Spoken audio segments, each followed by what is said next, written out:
In this lesson, we will be discussing the eye structure. And also, this video is a part of our Skillshare class, How to Draw the Head in Any Angle.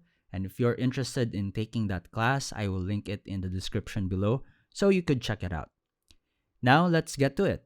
You can think of the eye as a ball or sphere, and the eyelids are just covering it, just like this. And now, this is the eye shape. If we simplify the eye shape, we get this.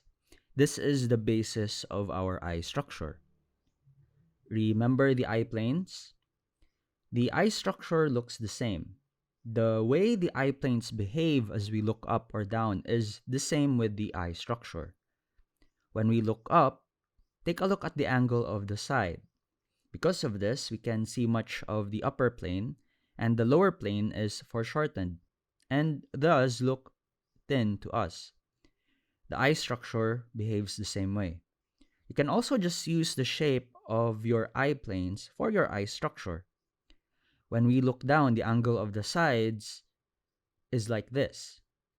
So the upper eye plane is foreshortened, and we can see the shape in full for the lower eye plane.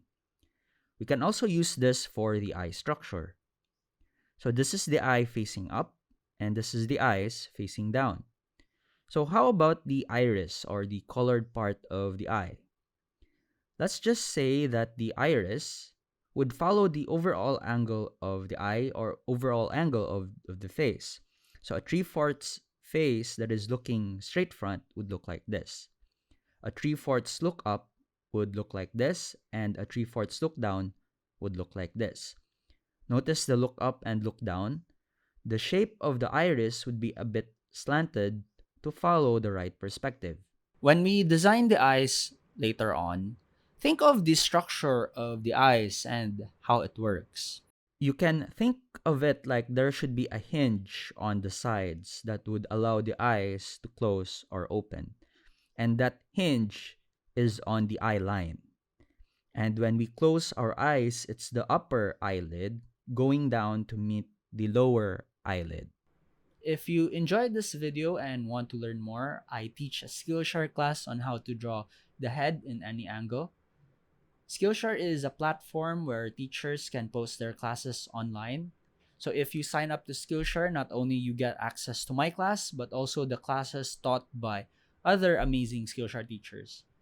And if you use our link, which is found in the descriptions below, you will get a 14-day free trial of Skillshare instead of the standard 7-day free trial found on their website.